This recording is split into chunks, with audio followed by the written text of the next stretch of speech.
Sallu salatan muwadda'. Ayo salat dan rasakan mungkin ini salat perpisahan, salat terakhir kita yang kita tunaikan.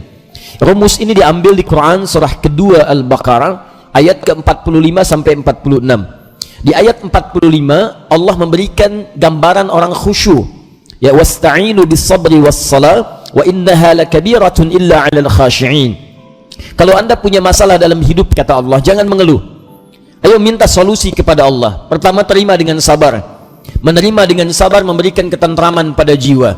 Minimal jiwa tenang dulu walaupun solusi belum datang. Jiwa yang gelisah hanya akan menghadirkan keresahan dan sikap yang tidak penting, sehingga melahirkan hal-hal yang tidak kondusif. Nah, kata Quran, sabar dulu, terima. Ini ujian. Tidak mungkin Allah menguji seseorang yang tidak sanggup menerimanya. Kaidahnya mengatakan la yukallifullahu nafsan illa wus'aha. Allah hanya akan menguji seorang hamba kalau dia sanggup menerimanya. Kalau Anda sekarang bawa masalah yang sangat besar, itu hanya Anda yang sanggup, yang lain tidak. Makanya Anda yang diuji, bukan orang lain. Terima dengan sabar, ada pahala di dalamnya. Bukankah Anda ingin dekat dengan Allah? Dekat dengan Allah itu kuncinya kesabaran. Karena itu Allah firmankan, innallaha ma'as sabirin. Quran surah kedua ayat 153. Sabar itu adalah kalimat pembuka ucapan selamat dari malaikat ketika menyambut para ahli surga. Bukankah Anda ingin masuk surga? Maka di Quran surah ke-13 ayat ke-24, malaikat disebutkan dalam Quran menyambut ahli surga pertama kali dengan kalimat sabar. Salamun alaikum bima sabartum fa ni'ma uqbaddar.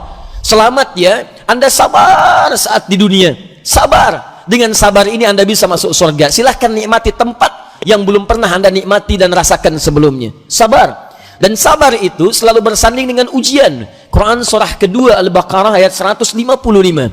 Ya, walanabluwannakum bisyai'in minal khauf wal ju' wa naqsin minal amwal wal anfus wath thamarat wa basyiris sabirin. Setiap yang hidup akan kami uji dengan berbagai persoalan kehidupan, bukan untuk membebani, kata Allah, tapi meningkatkan kualitas kehidupan. Sebab seorang yang tidak diuji tidak akan ketahuan peningkatan kualitas hidupnya. Anak SD yang tidak ujian sulit bagaimana mengukur kapasitas ilmunya untuk layak masuk SMP. Anak SMP yang tidak ikut ujian sulit diukur apakah kualitas keilmuannya bisa enggak masuk dia ke SMA. Demikian dalam hidup, ketika kita diuji, hakikatnya Allah ingin meningkatkan kualitas kehidupan, bukan ingin membebani hidup kita menjadi banyak dengan persoalan. Ada yang gelisah, kata Quran. Ada yang kemudian berkurang harta benda. Ada yang makanannya kemudian belum didapati. Ada yang sakit sampai dengan wafat. Ada yang proyeknya mungkin diambil oleh orang lain. Tapi kata Allah, berbahagialah ketika Anda diuji dengan itu semua. Hal yang Anda lakukan pertama kali adalah sabar. Wa basyiris sabirin, sabar.